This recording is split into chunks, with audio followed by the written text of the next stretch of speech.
A vi se zavedate tega, da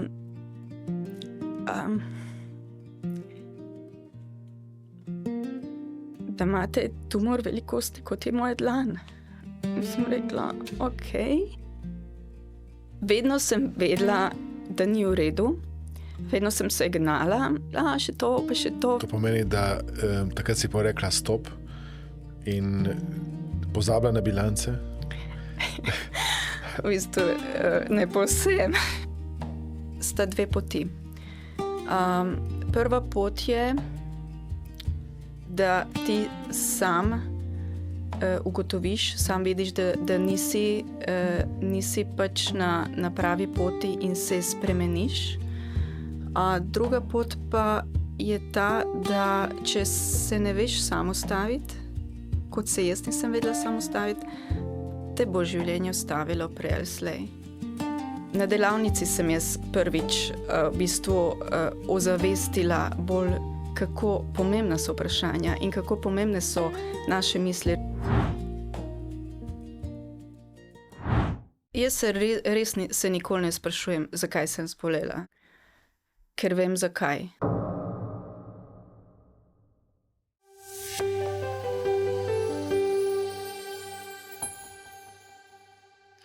Dobrodošli v novi epizodi našega podcasta Strategije odličnosti. Danes je z nami čudovita gostja, podjetnica, ženska polna ustvarjalnosti, Sandra Thibaut. Sandra, dobrodošla. Hvala. Pozdravljen, Aleksandar. Zdaj vem, da Thibaut se pravilno izgovori po francosko Thibaut. Tako je. Ja? Vendar ti poleg francoskega priimka obvladaš tudi madžarščino. Res je. Moja mama je Madžarka, oče je Slovenec, tako da ja, obvladam oba jezika. Ko razmišljaš v slovenščini ali v madžarščini? Čisto različno, odvisno v katerem okolju sem. Ali sem bolj v slovenskem okolju, ali sem v madžarskem okolju, se pravi pri starših. Ali pri sorodnikih, čist različno. Eno in drugo. Ko primerjaš ta dva jezika, kjer se ti zdi, da je težje? Moja izkušnja je bila, da sem se, moj prvi jezik je madžarščina in sem se začela učiti madžarsko, ko sem bila mala. In je glede na to, da je oče Slovenec, se je tudi naučil madžarsko, ker se je priženil. In smo se doma madžarsko pogovarjali. In tudi zdaj se pogovarjamo madžarsko doma. Tako da jaz sem se v bistvu začela prav slovensko učiti v srednji šoli, ko sem prišla v srednjo šolo in pozneje na faksu.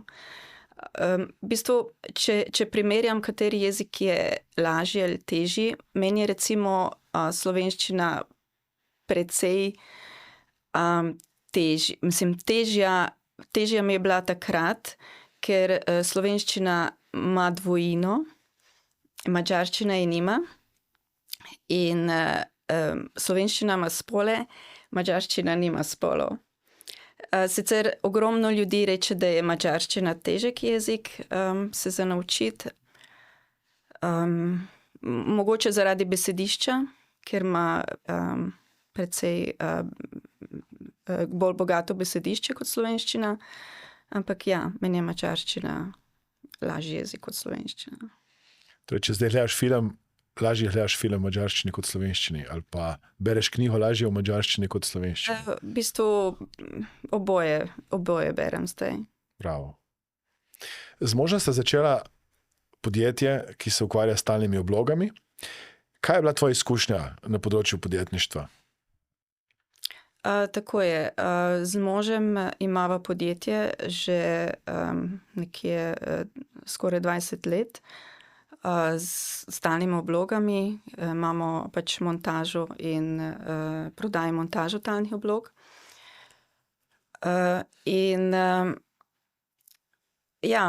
Začela sva v bistvu z nule. Sicer oba imava pač družino, ki imajo svoje podjetja, ampak midva sva začela nekako z nule in sva danes tukaj, kje sva. Torej, oba prihajata iz podjetniškega okolja. Tako. Kaj je tisto, kar si se ti naučila v podjetniškem okolju in ti še danes koristi, ko imaš svoje podjetje? Naučila sem se v bistvu dela z ljudmi, kako pomembni so odnosi, kako pomembno je vzdrževati odnose. Se pravi, vzdrževanje odnosov ni pomembno samo v ožjem krogu, ampak pomembno je tudi v podjetniškem krogu. Se mi zdi, da je tudi pomembna iskrenost v podjetništvu, tako da poleg seveda kvalitetnega izvedenega dela, dobrih odnosov. Se mi zdi, da je čedalje bolj to pomembno in bolj cenijo to ljudje. Kako sta zbrala prav talne obloge? To je pa zanimivo vprašanje. Čist po naključju.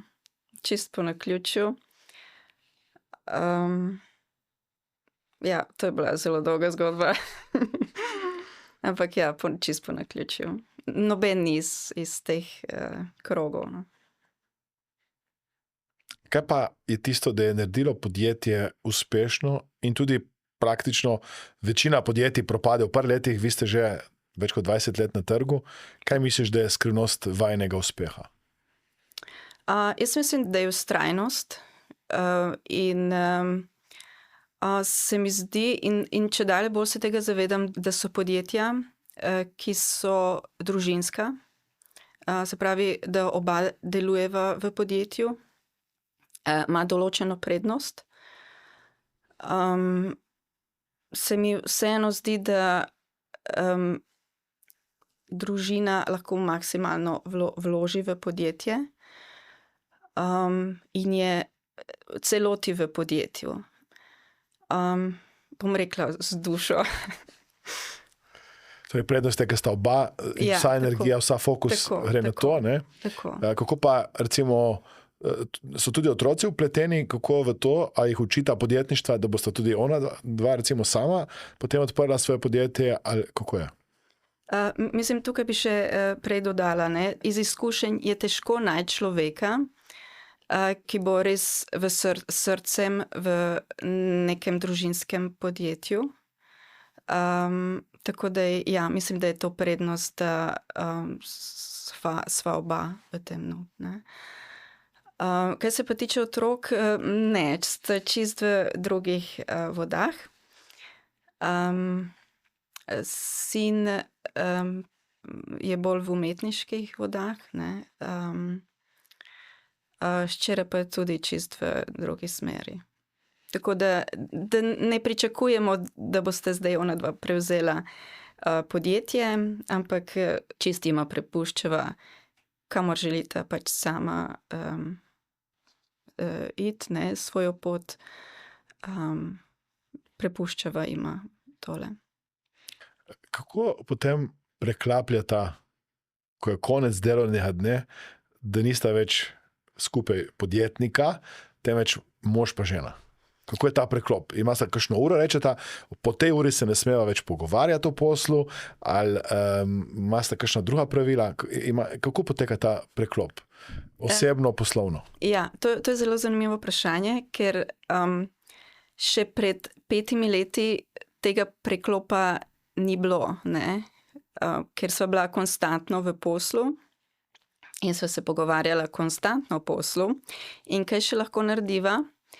In čez vikende tudi, ne, kako bova naprej, kako bova gradila naprej. Šele pred nekje 5 leti sva se naučila to, da mora biti v podjetju tudi neko ravnovesje, glede na to, da skupaj delava in se pravi poslovno in osebno ločiti. Ne. Mislim, da je to največji izziv bil, glede na to, da sva skupaj, ne. da skupaj imava podjetje. In to pa se je zgodilo tako, ne, ustavila pa naj je v bistvu oziroma moja izkušnja bolezni. Ja, moja izkušnja bolezni. Kaj konkretno je bila ta izkušnja bolezni? V bistvu se je funkcioniralo zelo gladko in najin plan je bil, da bova razširila podjetje in so se že dogovarjala za nakup še dodatnih poslovnih prostorov in skladiščnih prostorov. In takrat je po naključju pač se je zgodilo, da oziroma naključij ni, kot vemo, ne. Ne vem, kako globoko naj grem v te stvari. V bistvu ginekologinja me je poslala na testiranje tumorskih markerjev in so mi takrat ugotovili, da imam za prsi povečane tumorske markerje in so se mi še povečevale, ampak niso mi nič našli. Na prsih so mi pa pol na onkologiji rekli, da me dajo na CT s kontrastom. Da v bistvu, tako bom rekla, da tudi so mi rekli, da tudi če so tumorski markerji nekoliko povišani, to še ne pomeni, da je kaj hudega, ne. Lahko so iz kakršnihkoli vzrokov povišani. Ampak mi je zdravnica rekla, da me vseeno da na CT s kontrastom, se pravi CT vratu, prsnega koša in trebuha. In takrat so mi ugotovili, da imam pač tumor na ledvici in vozle na ščitnici. In to sem zdaj zato povedala, ker takrat, to je bilo decembra, ko sva se odločala za nakup še dodatnih poslovnih prostorov. In sem pol rekla, da če bo vse v redu, podpišem pogodbo. Z možem sva se pogovarjala, če bo vse v redu, podpišem pogodbo. Če ne bo v redu, pa pač ne bova šla v to investicijo, ne. In je potem me je še zdravnica klicala, ker sem še prej šla na magnetno resonanco za prsi. In me je zdravnica klicala glih za božič oziroma 24. Zvečer in je rekla, da je vse v redu, me je poklicala zato, da bom preživela lepe praznike in sem bila zelo vesela in sem rekla, okej, to je znak, da podpišemo pogodbo, ne. In to je bilo leta 2020 in sem bila vesela, vse je super. In pol sem 30. decembra 2020 podpisala pogodbo za nakup poslovnih prostorov, ker smo mislili, da en del damo pol v najem, ker so bili pač večji poslovni prostori v skladišče, drug del pa bomo pač obdržali zase, ne, glede na to, da se želimo širiti. No, in leta 2020 30. decembra podpišem pogodbo. Januarja 2021 pa sem imela pol ta CT s kontrastom, ki pa je pokazal, da imam tumor na ledvici in pač vozle na ščitnici, ne. In ja, to je to. To si lahko to pogodbo preklicala ali še zmeraj ste šli naprej? Ja, smo šli naprej. Ja, ampak smo se pol pozneje odločili, da se ne bomo širili, ampak bomo pač ohranili kvaliteto in kvaliteto in v manjšem obsegu, da bomo delali in smo dali pol te poslovne prostore in skladiščne prostore v celoti v najem. Ne samo en del, ampak oba dela. In zanimivo je to, da pol, ko sem jaz vedela pač za ta izvid iz CT-ja, sem še imela v glavi, okej, ne, konec leta, zdaj pa do bilance, Ne, treba še bilanco narediti. Ampak streznilo me je to, ko sem šla k urologu in reče, da a vi se zavedate tega, da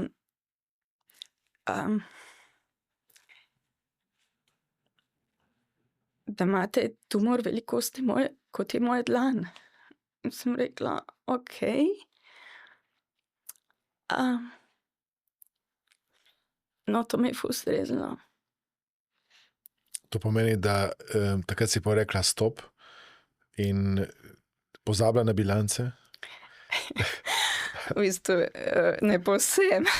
A si naredila vseeno bilance? Ja, nisem pozabila čisto na bilance. Ja, v glavnem,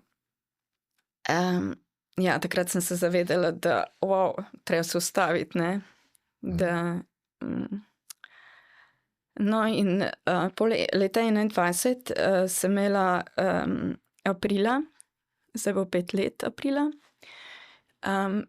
sem imela operacijo ledvice in so mi odstranili pol levo ledvico in pol še oktobra operacijo ščitnice. In so mi odstranili ščitnico. Ja. Ampak danes sem tukaj in sem večkrat slišim ljudi, da rečejo, da so hvaležni za neko bolezen, ampak ja, jaz sem to isto rekla, ne, zato ker me je to marsikaj naučilo in nikoli se nisem spraševala, zakaj, zato ker sem vedela v sebi odgovor, zakaj. Ja. Vedno sem vedela oziroma čutila, da ta tempo, ker ga imam, da ni v redu. Vedno sem se gnala in sem rekla, še to, pa še to. Vedno sem videla neke priložnosti. Nisem pa imela, oziroma nisva pa imela nekega osebnega življenja. Se pravi, vedno posel, ne. Vedno moram, ne. Hotela sem reči, da čutila sem, da to ni v redu, ne. Da se vrtim v nekem začaranem krogu, ampak nisem vedela, kako iz tega začaranega kroga, res ne. To pomeni, veliko pred letom 2020, oziroma 2021, ko je bila ta diagnoza, Ja. si ti čutila v sebi, da to, kar počneš, ni v redu, Ja, ja, da preveč delaš, še preveč ženeš, ja, da nimaš tega balansa, ki ga potrebuješ, vendar nisi nič naredila, dokler ni bila ta streznitev, tako kot sem te razumel, prav to, kar ti reče zdravnik, da je ta tumor velikosti dlani, ne? ja, Takrat rečeš, zdaj pa moram ja, nekaj spremeniti. ja. Res je. Sicer tukaj je bilo in posel, in družina, in sestanki, in usklajevanja, in vse, ne. Tako kot sem povedala, midva sva z možem začela iz nule, ne. Postavljati podjetje. In še celo tisto leto so odprla podjetje, ko je bila tista gospodarska kriza. In sva, ne, in vseeno sva uspela. Čestitam. Ja, hvala. Ja. Povej mi, kakšen je občutek, ko dobiš to diagnozo? Ker verjetno to ni enostaven občutek. Torej, kaj se začneš takrat spraševati? Ali je to konec življenja, ali ne vztrajam? Kaj je bilo v tvoji glavi takrat? Ker dostikrat ljudje mi rečejo, da so to izkušnje, ki jih res fajn pretresejo. Ja, moja izkušnja je bila, oziroma cel čas se mi je vrtelo v glavi, da okej, ne more biti še konec, ne. Zanimivo je to, da sem imela toliko želje, toliko moči v sebi, take neverjetne moči, ne, da sem šla naprej. Ne more biti še konec življenja, si mislim. Ja, ne more biti še konec življenja. Imela sem v glavi, toliko stvari še moram narediti. Ne. Bilance so pred vrati. Ja, in to je kaj drugega še. Ne more biti še konec. Ja. Kako taka informacija vpliva na družino? Si prišla domov, si povedala, zaupala otrokoma, možu? Mislim, to je šlo čist postopoma. Ne? Ni to bilo res, da ta diagnoza je bila... Mislim, tudi takrat, ko so odkrili tumor, ni to takoj, da imam tumor, ne, prej sem mogla na biopsijo, pol biopsijo teh vozlov na vratu in pol so odkrili na vratu, da imam papilarni karcinom.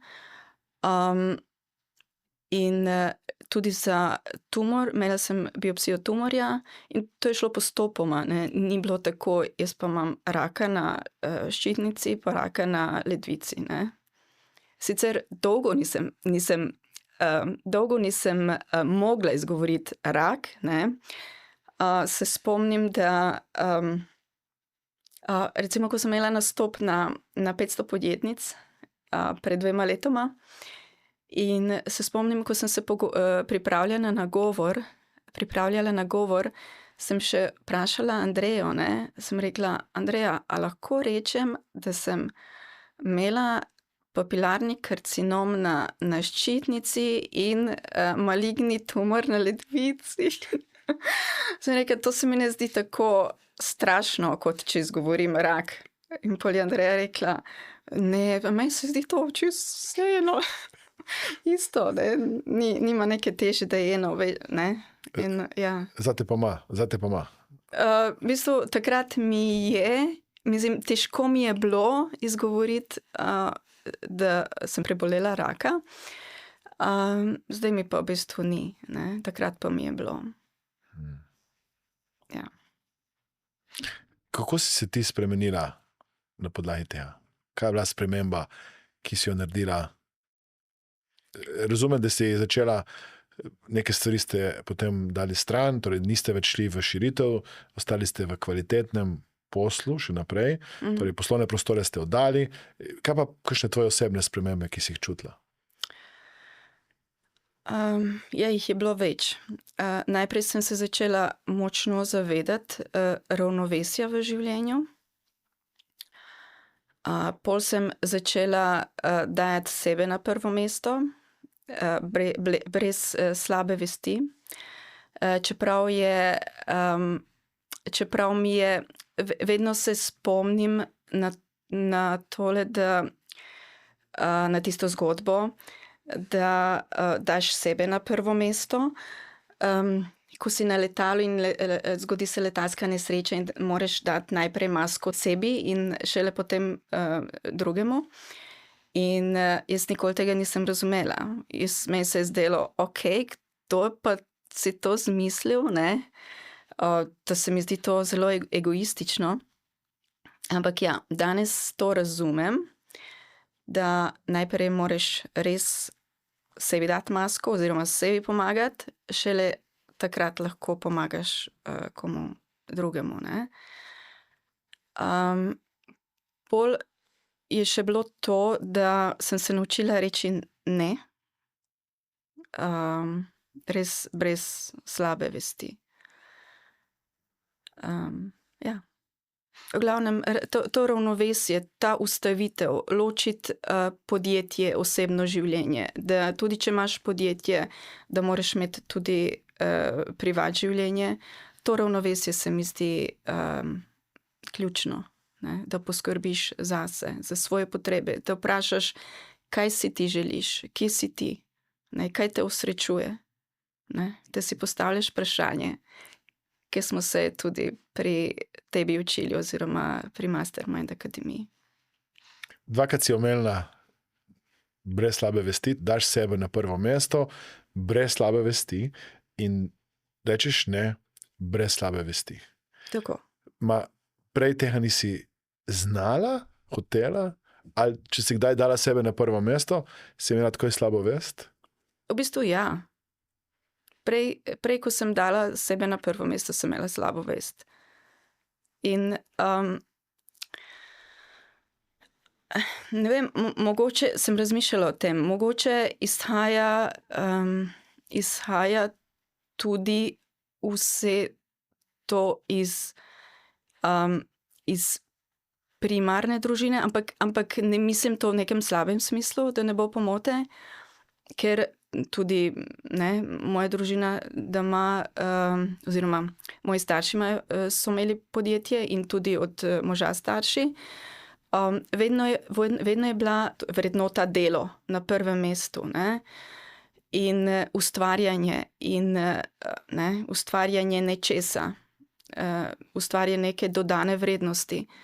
In se mi zdi, da sva to zelo vnesla v najino življenje, kot vrednota delo. Sicer ne mislim, da je delo slabo, ampak mora biti vseeno ravnovesje. Kaj pa je zdaj vrednota, višja, ki je prej ni bila? Moja najvišja vrednota je zdravje. Ja. Kako skrbiš zdaj za svoje zdravje? Ja, skrbim z gibanjem, s prehrano, pazim, kaj imam v glavi, ker sem se tudi naučila, da so misli zelo pomembne. In si znam postavljati prava vprašanja. Naprimer, če je, ne vem, slab dan, ne rečem, kako je danes slab dan, mogoče so planeti slabo postavljeni, ampak rečem, kaj lahko danes naredim, da bom jaz v dobrem čustvenem stanju. To, kar zdaj omenjaš, je nekaj, kar se učimo na delavnici coach, in temu rečemo coaching sam sebe, torej tako imenovan self-coaching.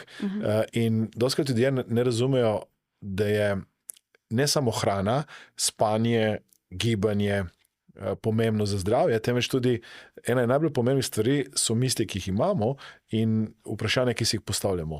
In to, kar si ti zdaj naredila, si začela postavljati boljše vprašanje, ki te pelje v boljše čustveno stanje, v boljše vedenje in na koncu tudi v boljše počutje, ki potem lahko pozitivno vpliva na zdravje. Torej, zdaj si sama sebi postavljaš po tej delavnici coachinga, boljša vprašanja. Tako. Na delavnici sem jaz prvič v bistvu ozavestila bolj, kako pomembna so vprašanja in kako pomembne so naše misli. Recimo 10, 20, 30 let nazaj ni bilo toliko govora o tem. Bilo je o prehrani, o gibanju, mogoče o spanju, ne pa o tem, da je zelo pomembno, kakšne misli imamo. Ja, in na delavnici Mastermind Akademije sem se to naučila in še marsikaj drugega. Kaj ti je sploh pripeljalo na naše delavnice? Ja, to je spet ena zanimiva zgodba. Takrat, leta 2021, ko sem imela sem že termin za drugo operacijo, se pravi odstranitev ščitnice. Prvo operacijo sem imela aprila, ko so mi levo ledvico odstranili, pol oktobra odstranitev ščitnice, in pred to drugo operacijo sem jaz vedela, da moram nekaj narediti. Ampak vedela pa sem, da ne bo dovolj, da bom jaz prebrala kakšno knjigo, ali pa 2 ali več, ampak moram res narediti en konkreten korak. In sem zasledila oglas 3 ali 4 dnevne brezplačne delavnice NLP-ja, in se mi je konstantno pojavljal ta oglas. In sem rekla, to je znak, da se moram prijaviti. In čutila sem, da je to. In sem imela že plan. 4. oktobra imam jaz drugo operacijo, konec oktobra se začnejo brezplačne delavnice. In zanimivo je to, da po vsaki delavnici, se pravi, imeli smo preko spleta, sem se jaz počutila tako dobro, toliko energije sem imela, da sem takoj vedela, da je to. In sem rekla, gremo. Ja. In tako sem se pol najprej na NLP delavnico prijavila in pol je sledila hipnoza, delavnica hipnoze in pol naprej, ne, mojster NLP, mojster hipnoze, coach, in zdaj sem na 5-tieru, tako da, ja. Mislim, da sem na pravem mestu, ker ogromno znanja sem odnesla tukaj.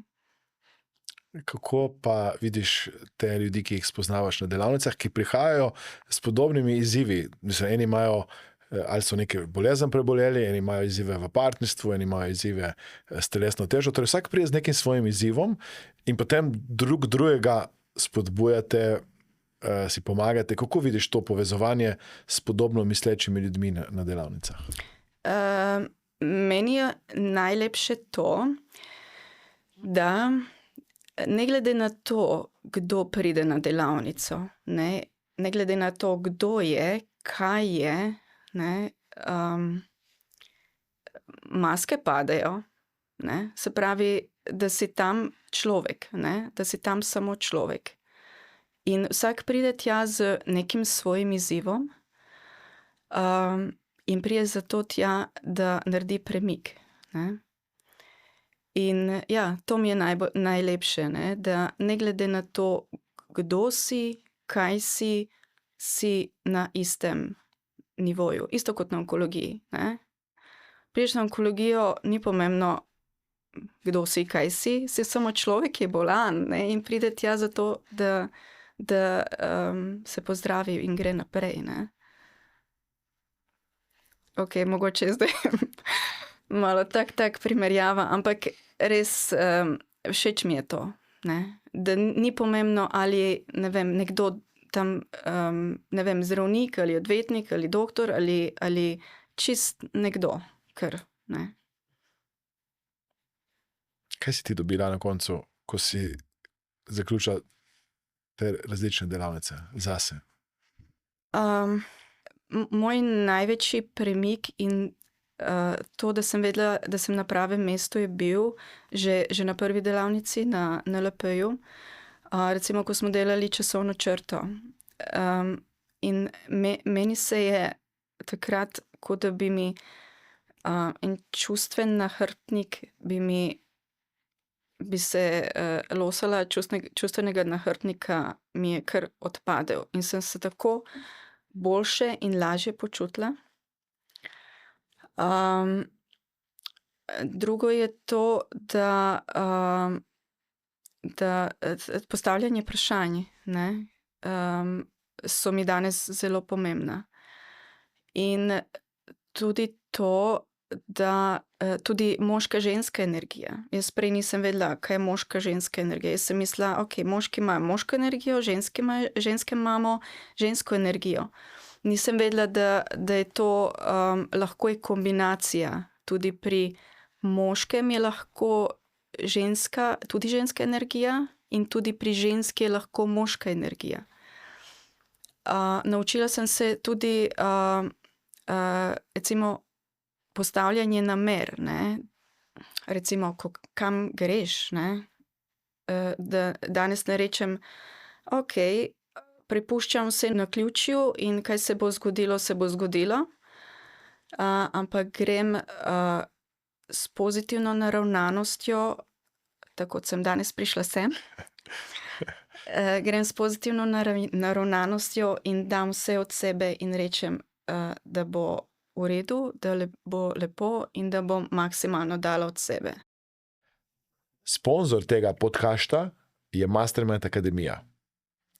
Vabljeni na delavnice, kjer boste z novimi znanji in orodji lahko spremenili svoje življenje. Bi pa še nekaj izpostavila. Ugotovila sem tudi to, da včasih želimo spremeniti ljudi okoli sebe in to pač ne gre, ne. In ko začnemo spreminjati sami sebe, se pa avtomatično začnejo tudi ljudje okoli nas spreminjati. In to se mi je tudi zdelo fascinantno, ne. Se pravi, na delavnicah sem dobila neko globino, ki je prej nisem poznala in mi zdaj pomagajo v življenju, ne? Da grem samozavestno naprej. Je kdo opazil okrog tebe, da si se ti spremenila? Ja, mož mi reče, večkrat reče, da sem bolj prijazna. Ja.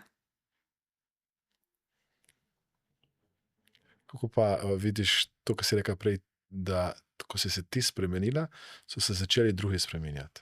Kako si to opazila? V bistvu zdaj dam tudi več na odnose in tudi bom tako rekla, da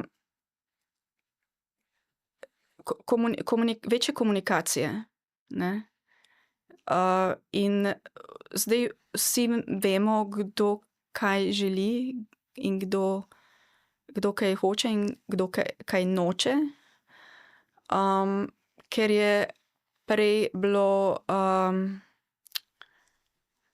drvenje čez življenje, ne? Ne vem, če sem odgovorila na vprašanje. Zdaj se znate pol ustaviti, kot si rekla prej, ne? In postaviti meje. Tako. Imaš zdaj kakšno uro, ko rečeš, zdaj pa ne delam več? Ja, v bistvu imam. Sicer odvisno od dneva, ampak zdaj sem si zadala, da čez vikende nikoli ne delam. Ne? Prej pa sem konstantno. Že v nedeljo sem se pripravljala na ponedeljek, soboto sem zaključevala petek in in sem konstantno bila v nekem drvenju. In cenim, ne, in posledično tudi vidim, da moji najbližji cenimo trenutke, ko smo lahko skupaj, ne. Tudi če med tednom hitimo in vsak ima nek opravek, si vzamemo bolj čez vikende res čas, da smo skupaj in skupaj imamo kosilo in se pogovarjamo in in gremo na kakšen izlet še mogoče. Tako.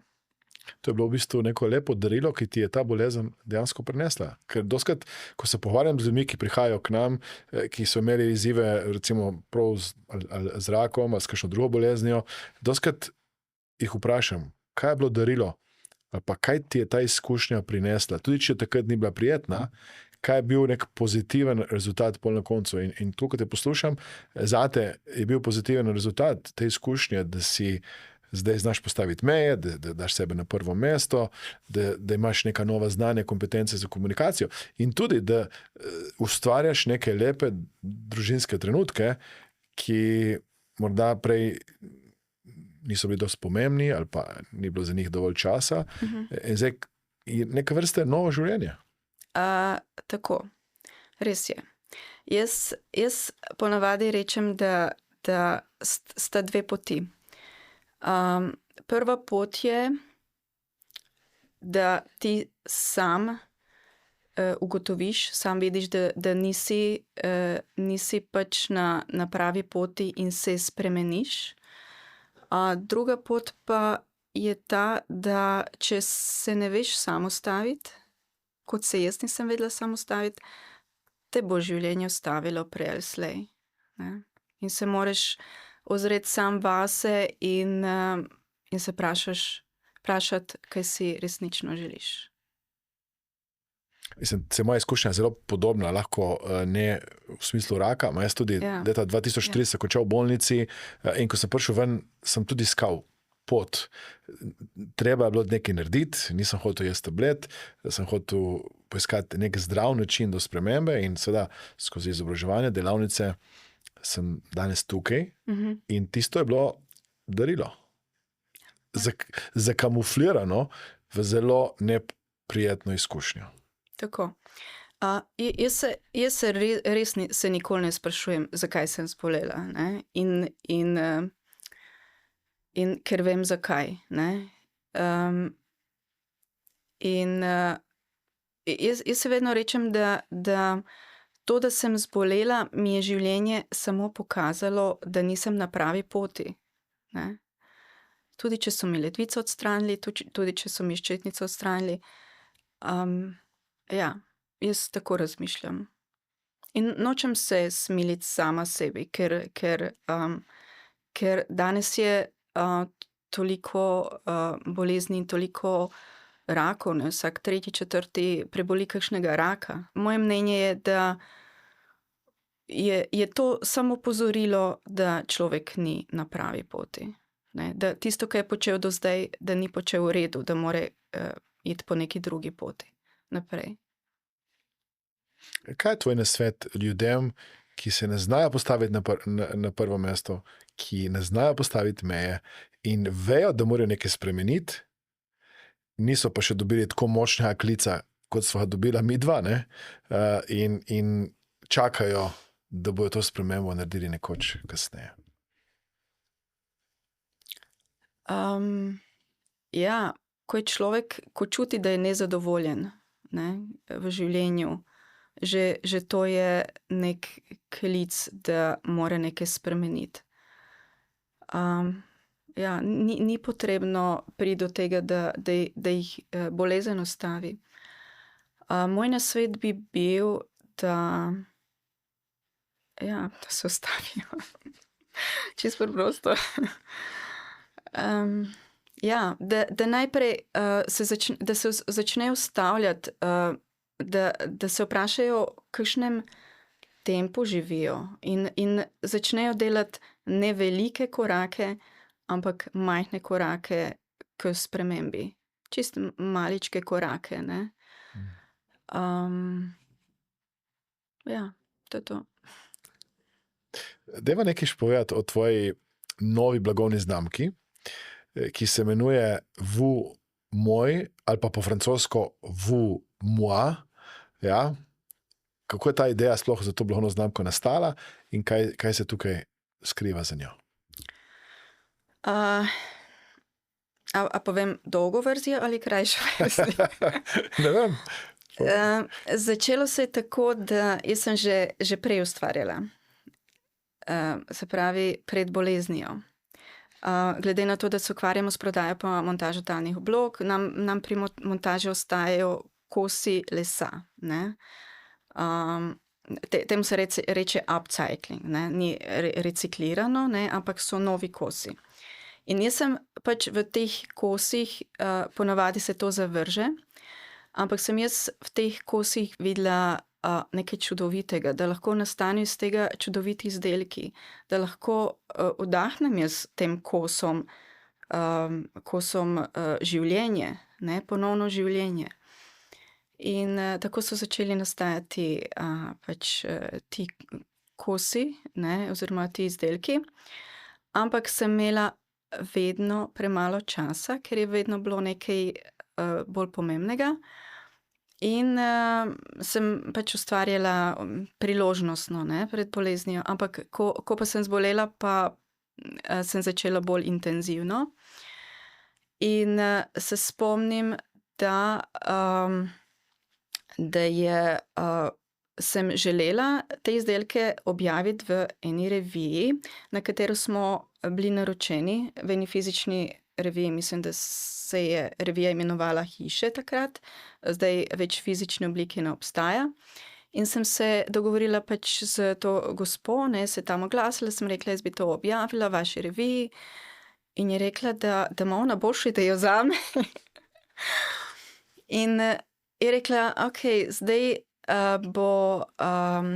kmalu bo prireditev, mislim, teden dizajna v Ljubljani, in da bi se pač lahko tam predstavili izdelki, ne. In okej, sem rekla, super ideja, ne. Dobra lastnost pri meni je to, da nikoli ne razmišljam, kako bom to izvedla, ampak rečem, ja, bom naredila in pol pozneje razmišljam. kako to narediti. No, in jaz sem takrat potrdila to in sem se povezala tudi z eno arhitektko in smo naredili še en večji izdelek. In sem se povezala še z drugimi podjetniki in smo naredili ambientalno predstavitev v butiku Kliše v Ljubljani.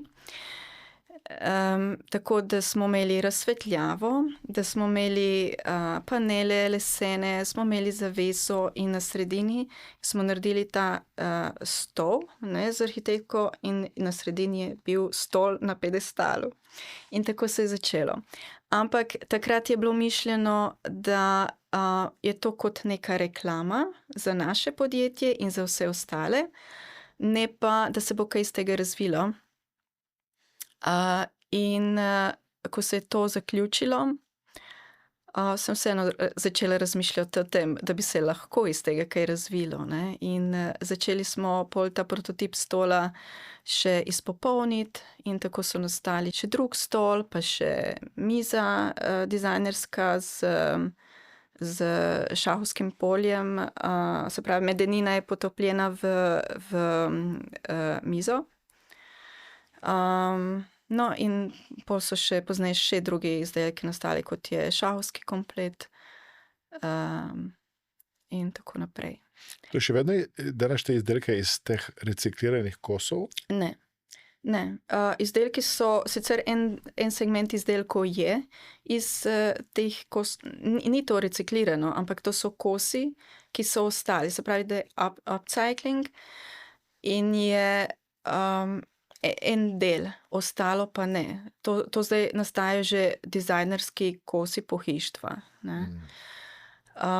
Glede imena Vumoj pa je, ali Vumoa, ne, pa je bilo tako, da sicer najprej sem dala eno drugo ime in smo pol ugotovili, da v tujini že nekaj podobnega obstaja, podobno ime.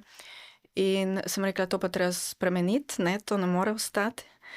In takrat sem se po predlogu kolegice povezala z metafizičarko in tako je pač nastalo ime blagovne znamke Vumoj. In zanimivo je to, da v tistem trenutku pač nisem, všeč mi je bilo, potrdila sem, nisem pa šla raziskovati, kaj to pomeni, ker sem se pripravljala glih na en sejem in se nam je mudilo. In pozneje sem ugotovila, da je pač izhaja kot wood, ne, narava,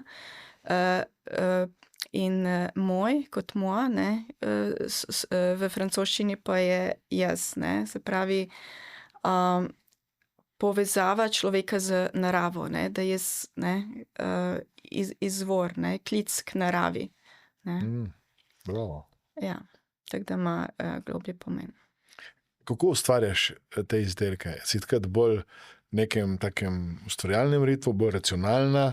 Daj mi strategijo tvojo za ustvariti nek nov izdelek. V bistvu izdelki nastajajo čist po občutku. Oziroma, če rečem, če vprašanje je bilo racionalno ali pa intuitivno, mislim, da je kombinacija obeh, ne. Ponavadi dobivam, mislim, racionalno je recimo to, da en segment izdelkov se še dela iz ostankov, drug segment je dizajnerski. Kaj se pa ideje tiče, pa jih ponavadi dobim v naravi. V naravi, kjer ja, ponavadi rečem, da je narava moj mentor. Ja. Kdaj greš v naravo? Skoraj vsak dan. Skoraj vsak dan. Ker mi ogromno pomeni in je zame kot nek ventil, da se sprostim. Ja. mi je pomembno, no, da sem v naravi. Kdaj greš, jutro, zvečer, popoldne? Ponavadi proti večeru ali pa čez vikend zjutraj. Koliko časa si tam? Čisto različno. Včasih grem sama, včasih pa grem s kakšno kolegico in pol greve v hribe. Ja, čisto različno. Včasih 2 uri, včasih 3 ure, 4, včasih 1 uro. Različno. Prej si rekla, da si bila predavateljica na 500 podjetnicah. Kaj je tvoj nasvet za ženske, ki si želijo postati podjetnice, vendar jih nekaj zadržuje? Moj nasvet je, da si morajo upati, da morajo biti pogumne in da si dovoliti to izkušnjo, ker je čudovita izkušnja. In morajo se zavedati tega, da ko bodo enkrat stare, ne vem, 60, 70, 80 let in se bodo vprašale, ali sem si upala, in da bodo, ne vem, ponosne nase, ne, da jim ne bo žal, da si niso upale, ne. In se mi zdi tudi pomembno, da živijo svoje življenje, ne. Če si želijo nekaj narediti, da živijo svoje življenje in ne življenje nekoga drugega, ne. V glavnem, morajo si upati, če si to želijo. Res je, da večkrat pridejo kakšni izzivi, ampak izzivi so vedno ali v podjetništvu ali pa, če so nekje zaposlene.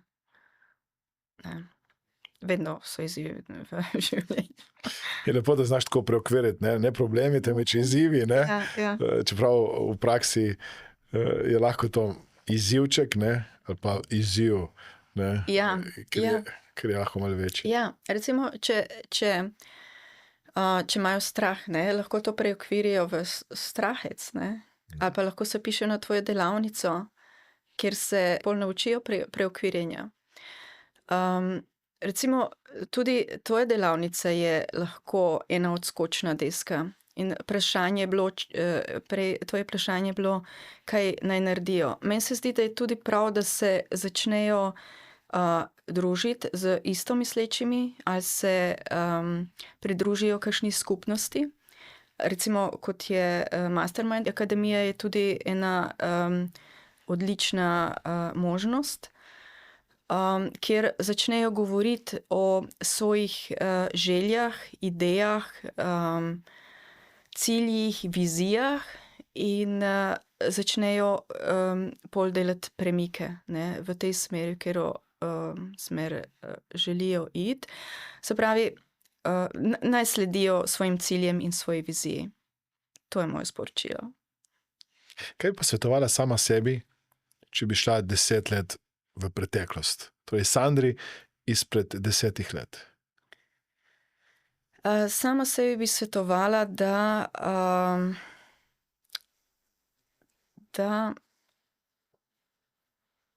najprej postavi sebe na prvo mesto, tako kot smo se prej pogovarjali, ne glede na to, ne,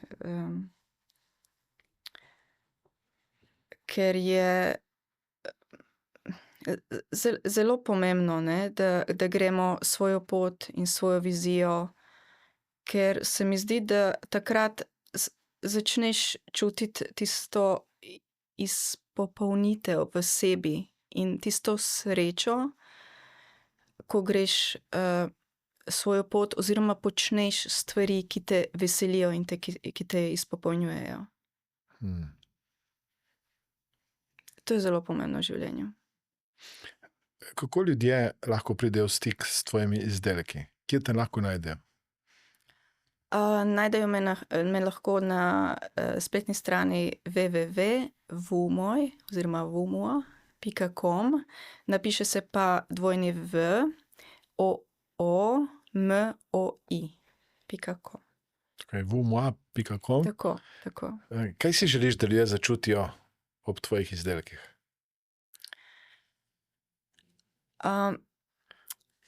Pri mojih izdelkih želim, da začutijo prvi vrsti mir, ustavitev in povezanost, da so povezani sami s sabo.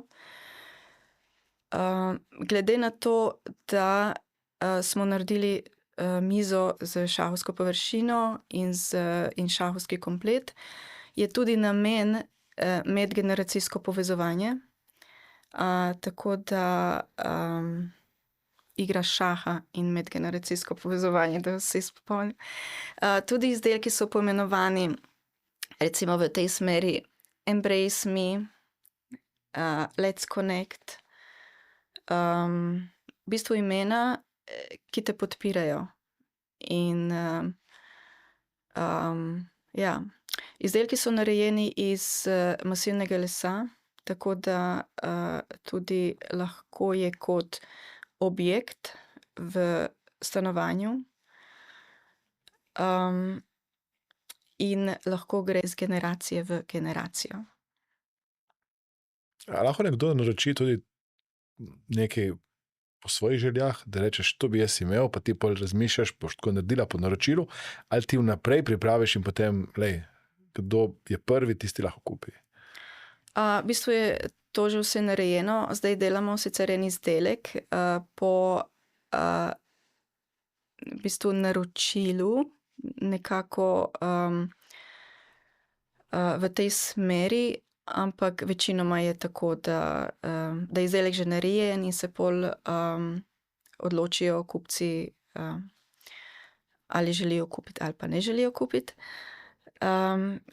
Se mi zdi, da bi drugače bila prevelika zmešnjava, ker vseeno so to dizajnerski izdelki, premium izdelki, tako da ja, zaenkrat je tako. Kam bi rada, da te pot pelje v prihodnost? Rada bi, glede na mojo vizijo, ki je zelo velika, rada bi, da me pelje izven Slovenije in da lahko še v tujini predstavim izdelke. In rada bi, da tako kot raste blagovna znamka Vumoj oziroma Vumoa, da rastem tudi jaz osebnostno. Že imaš kakšno stranko iz tujine? V bistvu naslednji mesec grem na sejem v tujino. Na Madžarsko? Ne, v Avstrijo. Rekla si mi, da ne potrebuješ reklame za svoje podjetje, ki dela talne obloge, ki imate že zdaj preveč dela. Kako ti uspe, da ste na polno zaposleni in ti imaš še vedno čas za sebe, da lahko greš skoraj vsak dan v gost, da prideš oziroma prihajaš na naše delavnice, izobraževanja. Kako ti zdaj uspe to uskladiti, prej pa ni bilo mogoče? V bistvu zdaj imam zaposleno oziroma pomaga mi še ena gospa, ki mi je zelo dragoceno. Poudarila bi tudi to, da je zelo pomembno, da vemo prositi za pomoč, oziroma ko čutimo, da imamo preveč, da še nekoga zaposlimo ali kakšnega zunanjega sodelavca najamemo. To se mi zdi zelo pomembno. Meni se je prej zdelo, da je dobro samo tisto, kaj naredim jaz, ne? Ampak v bistvu ni tako, ne? In je pomembno, no, da ali prosimo za pomoč, to ne samo glede posla, ampak tudi v vsakodnevnem življenju. En moj učitelj, mentor Dan Sullivan, je tudi napisal knjigo, kjer je prav naslov knjige Who Not How, torej, da se ne sprašujemo vedno, kako bomo nekaj rešili, temveč kdo to lahko reši, ali pa kdo nam lahko pomaga. Kar se mi zdi izjemno pomembno vprašanje, ki ga lahko uporabimo v, kako si sama rekla, v osebnem ali pa poslovnem življenju. Zdi se mi tudi pomembno to, da recimo, jaz sem velik perfekcionist, ne, in tudi recimo pri izdelkih. In včasih vidim, da kdo da ven izdelek na pol narejen in gre naprej, ne? Jaz pa še izpopolnjujem, še dodelujem oziroma dodelujemo. In ja, mislim, da ta perfekcionizem, mislim, da lahko dal prideš, če nisi toliko perfekcionist, kot pa če si zelo velik perfekcionist in se nekaj časa vrtiš v nekem krogu. Američani mislim, da imajo eno besedno zvezo ali pa pregovor, ki pravi done is better than perfect. Torej, če je narejeno, je bolje kot popolno. Tako. In v IT svetu, jaz prihajam iz te industrije, je dostikrat veljalo to, da če je nekdo dal produkt, torej software ali pa nek program ven na trg, ko je bilo vse popolno, je dal prepozno. Ker je vse delovalo, ker ni bilo nobenih stvari za popraviti, je bilo vse prepozno. Ja, res je. Jaz se zdaj učim iz izkušenj, ne. Torej si manj perfekcionistka zdaj. Ja, zdaj sem manj perfekcionistka. Ja. Deva kakšno besedo še po madžarsko, nisva nič o madžarščini govorila, ne. Je kakšna beseda, ki se ti zdi, da bi bilo prav, da je vsak Slovenec zna, da ko gre na madžarsko, jo lahko uporabi? Naj nekaj povem, ne. Madžari imajo zelo radi, če nekdo spregovori v madžarščini, tako da se obvezno morajo nekaj naučiti, kakšnih par besed. In recimo, če se naučijo köszönöm, pomeni hvala, ali se naučijo dober dan, jó napot, ali pa se naučijo jó estét, je dober večer, ali pa samo če rečejo szia, ki si mogoče kdo iz nemščine, je živjo, ki je zelo lahko, ne, szia, bodo sigurno tudi veseli. Ampak res, Madžari imajo, mislim, zelo radi vidijo, da kdo spregovori kakšno besedo v madžarščini. Tako, ko sem te poslušal, sem si to zelo podobno v finščini. Ja, madžarščina je ugro-finski jezik in zanimivo je to, da po melodiji ja, po besedah ne. Torej, če bi zdaj nekdo po finsko govoril, ne bi razumel. Ne. Po melodiji je madžarščina zelo pomembna finščini in obratno. Ampak ne razumem finščine. Ne vem, zakaj mi dostikrat rečemo bankomatu sere cash.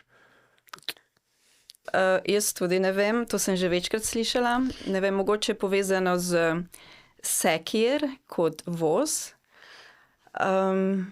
Mogoče s tem, ampak v resnici pa je bankomat je bank avtomata. V madžarščini, bank avtomata, ja. Deva en nasvet za konec vsem, ki naj jo poslušajo, gledajo.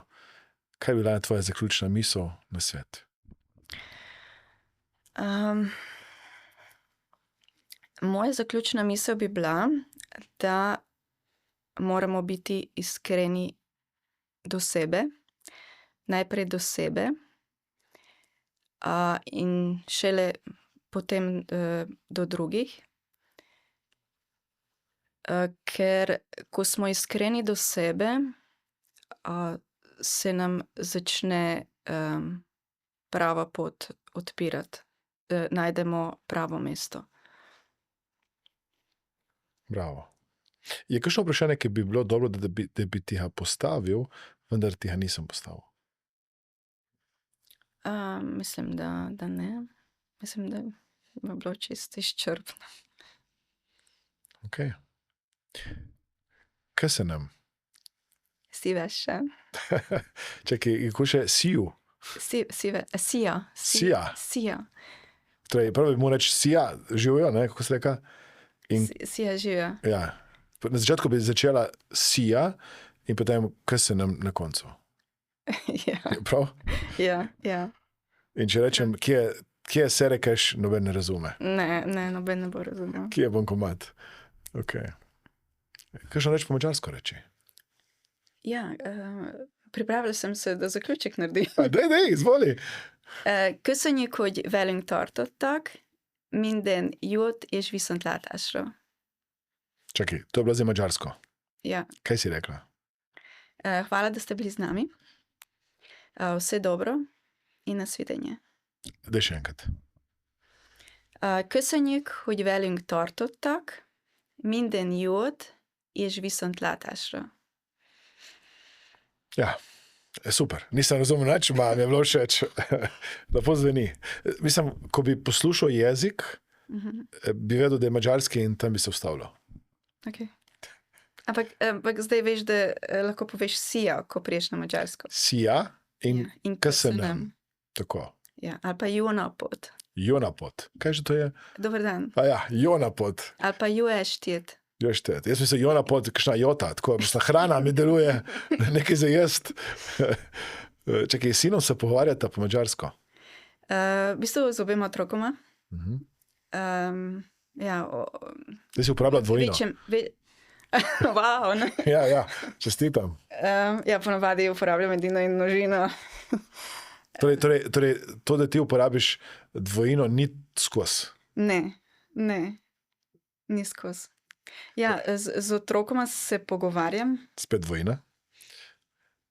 Otrokoma, ja. Ja, super. Se pogovarjam večinoma v mačarščini. In tudi imamo na mačarskem poslovne partnerje, tako da ohranjam tudi tukaj mačarščino, ne glede na to, da že 25 let živim v Ljubljani oziroma v Domžalah. Sem v stiku z jezikom. Bravo. In mi je zelo všeč to. Torej, če hočete se nekaj med sabo zmeniti, da mož ne razume, govorite mačarsko. V bistvu zdaj po 25 letih kar precej že razume, sicer ne govori. Včasih pove kakšno besedo, bolj za šalo. Ja. Ampak ne delamo tega, da bi pri njim, ne. Bravo. Kaj se nam? Si vešen. Hvala za povabilo. Hvala tebi. Hvala, ker nas spremljate.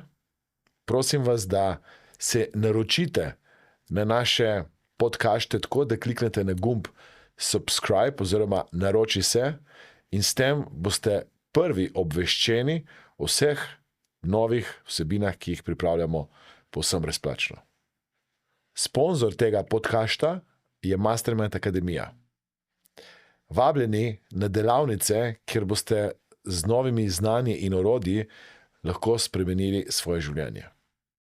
Vabljeni, da komentirate, všečkate in tudi delite ta podcast, kajti s tem nam pomagate, da se dotaknemo večjega števila ljudi.